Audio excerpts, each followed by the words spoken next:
Hi friends, welcome back to your beautiful channel Physics Coach. My name is Ankit. Welcome you in a new topic, magnetic field along the axis of current carrying loop. Derivation. So in this lecture we will understand the derivation of the magnetic field along the axis of current carrying loop. Clear? So previous lecture we understand the analysis. We understand the analysis part, but in this lecture we will understand how to derive the magnetic field along the axis of a circular current carrying loop. Clear? So let's start the discussion. Consider a current carrying loop. Consider a current carrying loop. We will consider a current carrying loop in which a current I is flowing in this manner. Thus loop having resistance. If I current is flowing in this loop, so the resistance of this we can consider it is R ohm. Radius of this loop is small r. This is the center of this loop, center of this. Clear? This is the axis, and at this axis we have to find the magnetic field. So consider a point P at the axis of a circular loop. Clear? So we need to find what is the magnetic field at this point due to this current carrying loop. So consider a small current carrying element dl. ये सब मैंने आपको पढ़ा दिया है. Clear?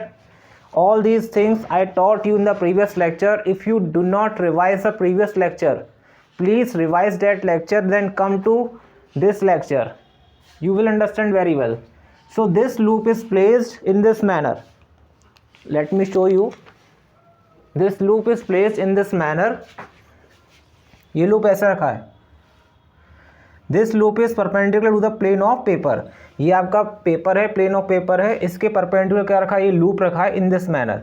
इसकी axis ऐसे जा रही है. This is the axis of this loop.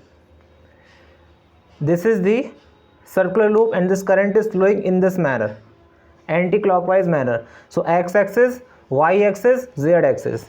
Clear? So what I consider a small current carrying element. Diametrically opposite मैंने क्या लिए? I consider two current carrying element. Current is flowing in the anti-clockwise direction. What is the direction of current carrying element? I told you in the previous lecture, along the tangent. तो इस पे आप tangent, इस point पर tangent draw करिए. कैसे जाएगा? देखिए, अगर करंट ऐसे फ्लो कर रहा है तो टेंजेंट कैसे जाएगा? कुछ इस तरीके से. तो डायरेक्शन क्या होगी इसकी? ऐसे. I can draw in a well manner. ऐसे कर लीजिए आप. ठीक है? तो this is the DL vector. This is the distance S vector. ये एस वेक्टर है. क्लियर? ओ पॉइंट से पी पॉइंट की डिस्टेंस मैंने मान ली X. We will apply Biot Savart law. लेकिन इसको लगाने से पहले आपको ये समझ में आना चाहिए कि इस पॉइंट पी पर देखिए हमारा लूप कैसे है. हमारा लूप ऐसे है. ठीक है? This is our current carrying loop. Clear? अब देखिए ऊप टॉप से, ये टॉप पॉइंट है, ये क्या है इसका? Top. This is top. This is bottom element. ठीक है? बॉटम. तो ध्यान से देखिए, ये जो आपका करंट कैरिंग लूप है, इसमें करंट कैसे फ्लो कर रहा है? It is flowing in the anti clockwise manner. Top से देखिए करंट कहाँ आ रहा है? बाहर. बॉटम से करंट क्या है? इस बोर्ड के प्लेन के अंदर जा रहा है. ठीक है? टॉप से क्या करंट बाहर आ रहा है ऐसे करके, और बॉटम से क्या है? इस बोर्ड के अंदर जा रहा है. और हमारा पॉइंट कहाँ है? यहाँ रखा. ये मेरा पॉइंट है. This is the axis. तो पॉइंट पी को मिलाने वाली लाइन डीएल एलिमेंट तक, दैट इज एस वेक्टर. अब डायरेक्शन कैसे निकालेंगे? देखिए this is right hand thumb rule लगाइए. यहाँ पर मेरा जो करंट है, my current is moving out of the plane of paper के. कहाँ जा रहा है? आउटसाइड. तो देखिए मेरा जो थंब है, देखिए ध्यान से, this thumb is out of the plane. देखिए डायरेक्शन कहाँ दिखा रहा है? Thumb indicate the direction of current. और मेरा थंब कहाँ है? It is out of the plane. दिखा रहा है डायरेक्शन ऑफ करंट कहाँ है. और पॉइंट कहाँ है? देखिए यहाँ रखा है पॉइंट. ये पॉइंट है. तो फिंगर देखिए कहाँ पुश कर रही है? ऐसे कर रही है. सो मैग्नेटिक फील्ड की डायरेक्शन कहाँ होगी? ऐसे होगी. ठीक है? अब ये जो डायरेक्शन होगी मैग्नेटिक फील्ड की, it is in the plane of paper. याद रखना ये जो मैग्नेटिक फील्ड की डायरेक्शन है डीबी जो रहेगा आपका डीबी वेक्टर, ये कहाँ रहेगा, into the plane of paper, into the plane of paper. ये सारा कुछ मैंने आपको एनालिसिस प्रीवियस लेक्चर में बता दिया है, उसको आप देख लेना। So DB vector is in the plane of paper, और ये एंगल क्या रहेगा, this angle will be 90 degree. क्यों, क्योंकि देखिए आपको शायद पता हो बायट-सैवर्ट लॉ के अकॉर्डिंग क्या था, डीबी वेक्टर क्या होता है, डीबी वेक्टर क्या होता है आपको पता हो, I D L cross R upon R cube mu naught upon 4 pi, ये बताया था। तो ध्यान से देखिए डी एल क्रॉस आर जो रहेगा आपका, उसका रिजल्टेंट वेक्टर क्या रहेगा, that is D V vector. ये जो डी वी वेक्टर रहेगा वो आर वेक्टर और डी एल वेक्टर क्या रहेगा, perpendicular. For example D L मेरा ये रहा out of the plane, D B ये रहा, ठीक है, sorry not D B, this is S vector, R vector, यहाँ एस वेक्टर क्या है, आर वेक्टर, ठीक है, डी एल एलिमेंट से जो distance that is R vector. तो देखेंगे मैग्नेटिक फील्ड कैसी होगी, मैग्नेटिक फील्ड इस तरीके से होगी, दिस इज मैग्नेटिक फील्ड, देख रहे हैं, this point this pen is indicating the direction of magnetic field, clear. So हमने क्या किया, ये एंगल 90 हो गया, let us do some construction. इस डीएल एलिमेंट की वजह से देखिए मैंने आपको एक चीज़ और बताई थी, if you reverse the direction of magnetic field then current also reverse. If you reverse, देखिए यहाँ करंट क्या है, out of the plane, plane के बाहर आ रहा है, ठीक है, जो रिंग है आपका, रिंग है, टॉप से क्या करंट बाहर आ रहा है, तो मैग्नेटिक फील्ड डायरेक्शन कैसे, ऐसे। बॉटम से क्या करंट, बॉटम वाला पार्ट से डीएल एलिमेंट से करंट अंदर जा रहा है, देखिए ऐसे गया करंट जिक, फिर नीचे गया, क्लियर, ऊपर से गया बाहर, नीचे गया अंदर, तो इनटू द प्लेन जा रहा है बॉटम वाले पार्ट से, ठीक है। यहाँ एलिमेंट की डायरेक्शन क्या रहेगी आपकी, ऐसे रहेगी, यानी प्लेन के इनसाइड है, बॉटम से क्या है, इनटू द प्लेन, डायरेक्शन क्या होगी, इनटू द प्लेन, ऐसे ऐसे जाएगी 90 डिग्री, क्लियर। यहाँ से मिला देंगे आप ऐसे ही करके, ये भी क्या रहेगा, एस वेक्टर, यहाँ लेकिन डायरेक्शन क्या रह जाएगी आपकी, डी बी वेक्टर ही रहेगा, मैग्नीट्यूड भी सेम रहेगा, लेकिन डायरेक्शन क्या रहेगी, अपोजिट। वो टॉप से क्या रहेगा आपका, ऐसे पॉइंट करेगा मैग्नेटिक फील्ड, बॉटम वाले से क्या रहेगा आपका, बॉटम वाला क्या है, देखिए बॉटम वाले में क्या है आपका, मेरा थंब देखिए, थंब, दिस थंब देखिए, थंब को फोकस करिए, थंब कहाँ है मेरा, इनसाइड द प्लेन, और मेरा पॉइंट कहाँ है, ये रहा, ठीक है, देख रहे हैं आप, ऐसे जा रहा है कुछ कुछ, तो डी वेक्टर यहाँ भी डी वेक्टर रहेगा, ठीक है। अब मान लीजिए ये एंगल क्या है, let us suppose this is phi, ये 90 है, दिस इज 90, तो ये क्या होगा, 90 माइनस फाई, ये पूरा 90 है तो ये भी फाई हो गया, ये फाई हो गया, क्लियर।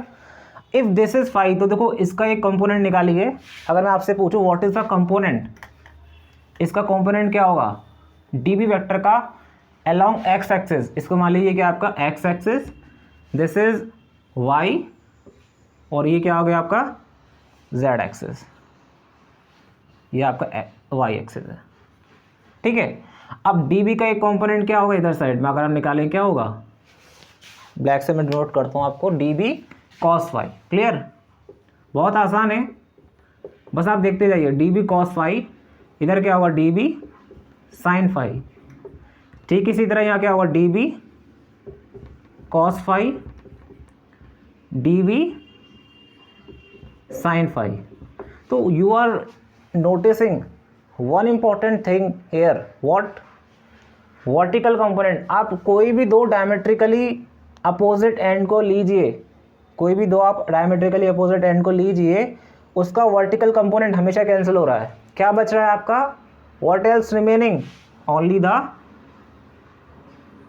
Horizontal component. तो net magnetic field D B X कितना होगा, net magnetic field in the X direction क्या होगा, 2 dB साइन फाई, क्लियर। तो क्या कोई मुझे बता सकता है, अगर मैं आपसे ये पूछूं, ये दो एलिमेंट मैंने कंसिडर करे, I consider 2 elements diametrically opposite and पर मैंने ऐसे कंसिडर करे डीएल एलिमेंट, यहाँ ले लिया डीएल, ये डीएल कैंसिल आउट हो गया, इन दोनों पेयर से मैग्नेटिक फील्ड कितना निकला 2 dB sin phi। ठीक इसी तरह जब आप इंटीग्रेट करेंगे ओवर द होल कॉइल तो ये छोटे छोटे एलिमेंट्स जो भी आपने डीएल लिया है आपका, उनसे मैग्नेटिक फील्ड को क्या करेंगे, ऐड करेंगे। You will integrate. इंटीग्रेशन का मतलब क्या होता है, छोटे छोटे मैग्नेटिक फील्ड को ऐड करना, छोटे छोटे एलिमेंटल पेयर, छोटे छोटे डायमेट्रिकली अपोजिट पेयर्स को ऐड करना। पहले आपने इन दोनों की वजह से मैग्नेटिक फील्ड निकाला, यू गेट। फिर आपने एक और डीएल एलिमेंट ले लिया, इसके जस्ट डायमेट्रिकल अपोजिट क्या रहेगा, ये रहेगा। तो आप ऐसे करके क्या लेते जाएंगे, इंटीग्रेट करते जाएंगे डायमेट्रिकल अपोजिट, यानी एक पेयर ये लेंगे, उसके जस्ट अपोजिट वाला खुद ब खुद ऑटोमेटिक आ जाएगा। यानी कि इससे ये कैंसिल हो गया, इससे ये कैंसिल हो गया, यानी कि आपको कहाँ से कहाँ तक इंटीग्रेट करना पड़ेगा, सिर्फ और सिर्फ हाफ तक चलना पड़ेगा। क्लियर, सिर्फ और सिर्फ आपको कहाँ तक मूव करना पड़ेगा, along the half of the parameter. यानी कि ये जो आपका पूरा कंप्लीट लूप है, अगर आप इस तरीके से इंटीग्रेट करते हैं तो आपको इंटीग्रेट सिर्फ और सिर्फ टॉप से बॉटम एंड तक जाना पड़ेगा, बस यहाँ तक। क्योंकि आपने ये लिया तो ये ऑटोमेटिक कैंसिल हो गया, अपोजिट पेयर यहाँ से इंटीग्रेट करेंगे, ये लेंगे तो अपोजिट ये कैंसिल हो जाएगा, ऑटोमेटिक आपने ले लिया। यानी कि ये जो मैग्नेटिक फील्ड है this 2b sin phi 2 dB sin phi, ये मैग्नेटिक फील्ड इन दोनों पेयर की वजह से है, दो डायमेट्रिकली अपोजिट पेयर की वजह से। सो आप इजीली इस चीज़ को निकाल सकते हैं। साइन फाई कैसे निकालेंगे, साइन फाई क्या होगा, देखिए साइन फाई निकालिए, perpendicular upon hypotenuse, perpendicular upon hypotenuse. Perpendicular क्या होगा आर, और एस क्या होगा इसकी मैग्नीट्यूड, सो क्या R upon S, sine phi निकल गया। ठीक है, अब कितना आसान हो गया ये क्वेश्चन, हम इसको इंटीग्रेट कर देंगे। क्लियर, तो मैं इंटीग्रेट करके आपको एक्सप्रेशन बताता हूँ कैसे निकालना है, तो ध्यान से देखिए। I will tell you, I will rub this. ठीक है, किसी कोई भी डाउट हो, अभी तक किसी को कोई चीज़ ना समझ में आई हो, प्लीज़ आस्क मी। देखिए बहुत आसान है।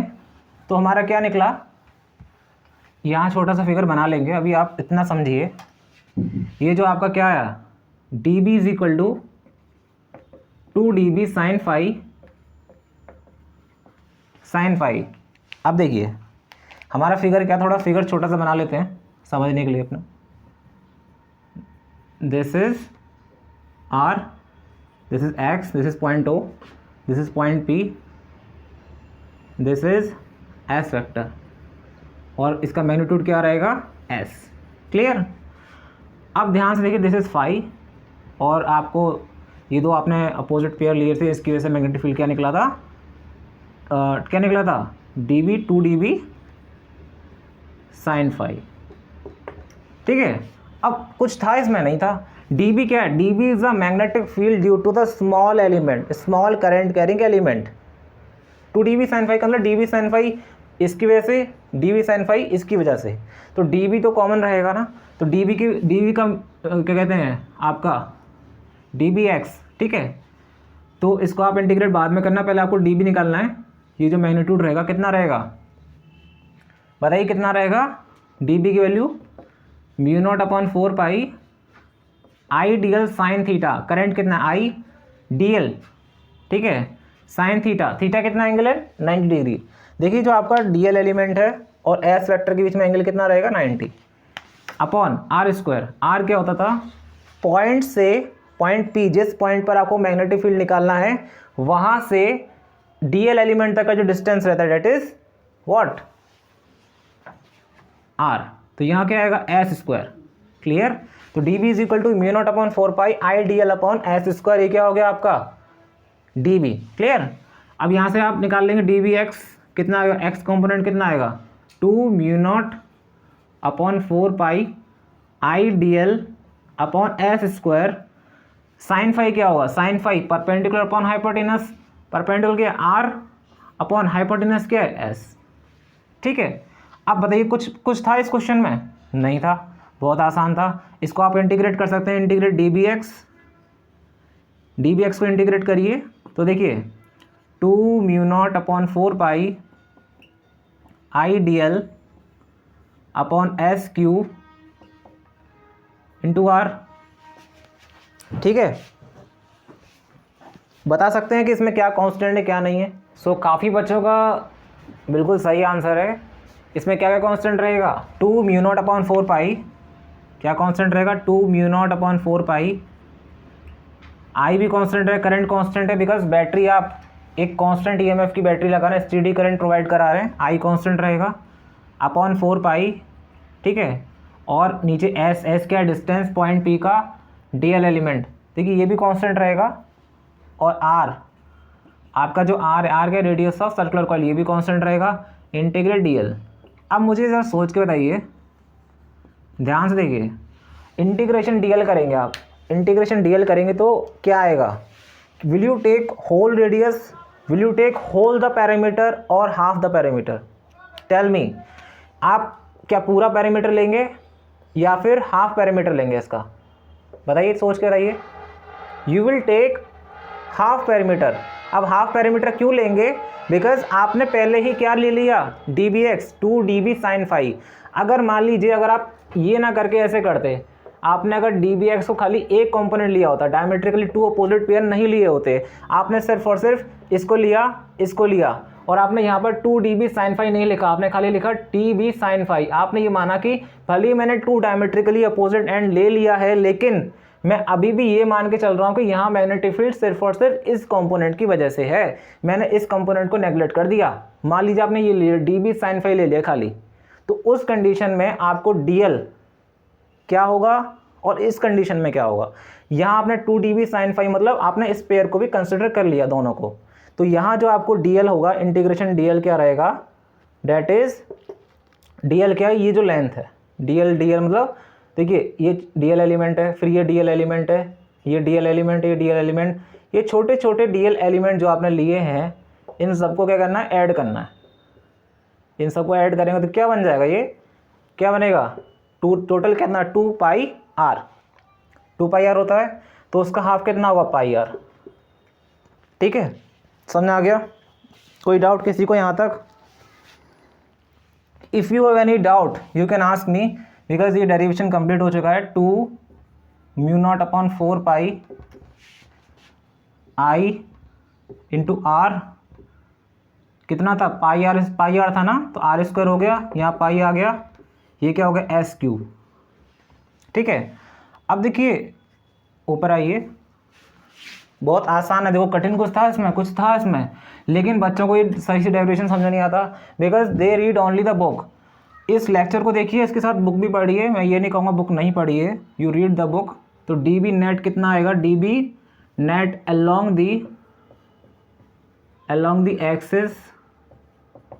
along the axis of loop, circular loop, याद रखना कितना आएगा, 2 mu naught upon 4 pi I R square,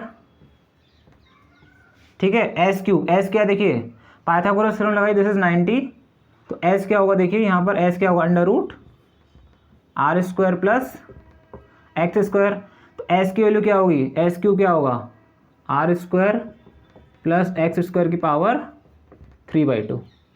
तो ये आपका टोटल मैग्नेटिक फील्ड हो गया along the axis of the circular loop. यहाँ आपको एक चीज़ आप फोकस से देखिए ध्यान से, ये जो मैग्नेटिक फील्ड निकाली, this is net magnetic field along the axis. Axis क्या है, ये है, दिस इज एक्सिस। एक्सिस का मतलब मैंने आपको बताया था प्रीवियस लेक्चर में, अगर आपने नहीं देखा तो please first focus the analysis part of this lecture, then come to this lecture. Axis के अलोंग आपने क्या निकाला, this is a total magnetic field, जो आपने मैग्नेटिक फील्ड निकाला, this is total magnetic field along the axis of current carrying circular loop, axis के along, याद रखना। और दूसरी बात, ये ध्यान से देखिए, मैंने पॉइंट यहाँ लिया है P, अगर मैं पॉइंट यहाँ लेता पीछे, तब भी मैग्नेटिक फील्ड डी डायरेक्शन क्या रहती, यही रहती। जैसे जैसे आप पॉइंट की एक्स को बढ़ाते जाएंगे, मान लीजिए अभी एक्स यहाँ पर है, एक्स को आपने बढ़ा दिया, इन्फिनिटी पर ले गए, मान लीजिए when X tending to infinity, तो देखिए क्या होगा, X tending to infinity, B क्या होगा, टेंड्स टू 0। देखिए एक्सप्रेशन से, एक्स बहुत बड़ा नंबर है, उसकी पावर 3/2 है, एक्स बहुत बड़ा नंबर है, तो इसके कंपेरिजन में नेगलेक्ट हो जाएगा, तो नीचे क्या आएगा, देखिए एक्स की पावर 3, इन्फिनिटी की power 3, very very large number. So when numerator is less and denominator is very very high, so this value, this numerator value inversely proportional to the x, so dB is approaching to 0, it is not 0 exactly. clear? Second, यहाँ magnetic field क्या है, positive direction में, positive direction में। कब? ये आपने current कैसे लिया, एंटी क्लॉकवाइज मैनर। तो कभी कोई आपसे ग्राफ पूछ ले तो मैग्नेटिक फील्ड कुछ कुछ ऐसे आएगा, सेंटर पे एक्स की वैल्यू 0 कर दीजिए तो आपको यहाँ मिल जाएगा mu naught I upon 2r, जो आपने पढ़ा था magnetic field at the centre, जो सेंटर पर मैग्नेटिक फील्ड क्या होगा, इस पॉइंट पर। अगर मान लीजिए इस पॉइंट को उठा के आपने यहाँ रख दिया, ठीक है, तब मैग्नेटिक फील्ड क्या आएगा, एक्स को 0 कर दीजिए, और तब मैग्नेटिक फील्ड जो भी आएगा, बिकॉज इससे कम तो हो नहीं सकता डिस्टेंस, इससे कम तो नहीं हो सकता डिस्टेंस, तो इस पॉइंट पर क्या होगा, मैक्सिमम मैग्नेटिक फील्ड मिलेगा। यानी कि जो आपका सेंटर होगा, जो आपका सेंटर है, सेंटर पर मैग्नेटिक फील्ड क्या रहेगा, it is very very high, maximum. और इससे आगे जाएंगे तो इट विल डिक्रीज और अप्रोचिंग टू 0, नॉट एग्जैक्टली 0। पीछे भी जाएंगे तो क्या रहेगा, मैग्नेटिक फील्ड आज भी पॉजिटिव रहेगा। अगर आप बैक में अगर पॉइंट लेते हैं, मान लीजिए ये सेंटर है, ये सेंटर इस पॉइंट पी को देखो, ये सेंटर है, ये सेंटर है जहाँ मैंने ओ डिनोट करा है। इस सेंटर के अगर आप यहाँ पॉइंट लेते हैं, ठीक है, पॉइंट अगर आप राइट में लेते हैं तब भी मैग्नेटिक फील्ड क्या मिल रहा है आपको, पॉजिटिव। लेफ्ट में पॉइंट लेते हैं तब भी मैग्नेटिक फील्ड क्या मिल रहा है, पॉजिटिव। ये आपको जो वाई एक्सिस है, वाई एक्सिस जो है आपका, ये Y axis it denote magnetic field, magnetic field, magnetic field. और जो आपका एक्स एक्सिस है that denote distance from the centre, this is X की वैल्यू। व्हेन एक्स इज 0, इस पॉइंट पर क्या होगा, मैग्नेटिक फील्ड मैक्सिमम हो जाएगा, maximum magnetic field. Clear? So यहाँ आपने क्या सीखा, अगर आपसे कोई पूछ ले when X tending to infinity what is the magnetic field, 0। Second, this magnetic field is in the plane of paper. ये कहाँ मैग्नेटिक फील्ड होगी, प्लेन ऑफ पेपर में होगी, बिकॉज लूप कैसे रखा है, इस प्लेन ऑफ पेपर के परपेंडिकुलर रखा है। तो डीएल एलिमेंट ये रहा, एस ये रहा, तो मैग्नेटिक फील्ड कहाँ होगी, वो ऐसी तो होगी, plane of paper. Clear? Along the direction of plane of paper. समझ आ गया? कोई कंफ्यूजन यहाँ तक किसी को? If you have any doubt you can ask me, we will solve one problem. Clear? We will solve one problem and you will understand how to apply this theorem in the various questions. So let's see one problem. Please read the problem carefully. So in this question that is saying that the magnetic field, question को आसानी से read करिए, 2 बार read करिए, 3 बार read करिए, 4 बार read करिए, but read the question properly, then understand what the question is saying. Question is saying the magnetic field due to a current carrying circular loop. ठीक है, question को रीड करिए, figure बनाते जाइए, and it is very easy. The magnetic field due to a current carrying circular loop of radius this at its center. Center magnetic field कितना दिया है, B at center, BC कर देता हूँ मैं, B centre C 0.5 into 10⁻⁻⁴ Tesla. ठीक है, तो ये क्या होता है basically, mu naught I upon 2r, radius r यहाँ पर रेडियस है, ठीक है, यही तो होता है इक्वेशन फर्स्ट। अब आगे कहता है find the magnetic field due to this loop at a point on the axis. You have to find the magnetic field at a point on the axis, point P on the axis. कितना distance होना चाहिए, 5 centimetre, यानी x की value क्या है यहाँ पर 5, x की वैल्यू 5 रख दीजिए, 5 सेंटीमीटर फ्रॉम द सेंटर। तो जो आपको एक्सप्रेशन बताया था, क्या बताया था, म्यू नॉट अपॉन 4 पाई आई, रेडियस जो भी आपने लिया था उसको मान लीजिए a, मान लीजिए रेडियस स्क्वायर, रेडियस का स्क्वायर ऐसे करके याद रखिए, ठीक है। क्या था बताइए, रिमेंबर द फॉर्मूला, जो भी डिराइव करा था क्या था, रेडियस का स्क्वायर प्लस एक्स स्क्वायर की पावर 3/2। चेक करिए, यही फॉर्मूला था। Please check the formula once so we can proceed. बताइए, ठीक है, यही था। अब mu naught I upon 2r, X का वैल्यू दिया हुआ आपको, रेडियस ए, आपको ये क्या दिया हुआ है, आपको क्या निकालना है, सोचिए क्या निकालना है आपको, mu naught I upon 2r, यहाँ से ए मिल जाएगा आपको, दिस इज ए। इस ए की वैल्यू निकाल के कहाँ पुट करना है, यहाँ पुट कर देंगे आप। एक्स मिला हुआ है आपको, एक्स दिया हुआ है, you will get the magnetic field at the axis, यानी कि इस एक्सिस के अलॉन्ग कितना मैग्नेटिक फील्ड होगा। अगर मान लीजिए पॉइंट को 5 सेंटीमीटर रख दिया जाए तो what is the magnetic field at this point, clear. So it is very very easy question, question बहुत आसान है लेकिन कंसेप्ट पता होना चाहिए, you should understand the concept. ऐसे छोटे छोटे क्वेश्चन आते हैं नीट जेई में, अभी आने वाला पेपर ऐसे नीट जेई है, so you will feel so many questions there, like पूछ लेगा कि मैग्नेटिक फील्ड किस प्लेन में होगा, लूप कैसे रखा गया था, परपेंडिकुलर रखा गया था, पैरेलल रखा गया था, ठीक है। तो न्यूमरस क्वेश्चन अराइजेज अगर आपको कंसेप्ट पता है, if you know the concept very well then it is very very easy to solve any problem. तो कैसा भी क्वेश्चन, जेई हो, जेई मेंस हो, जेई एडवांस हो, कैसा भी क्वेश्चन आपको आ जाए, कहीं से भी आ जाए, you can crack any question, clear.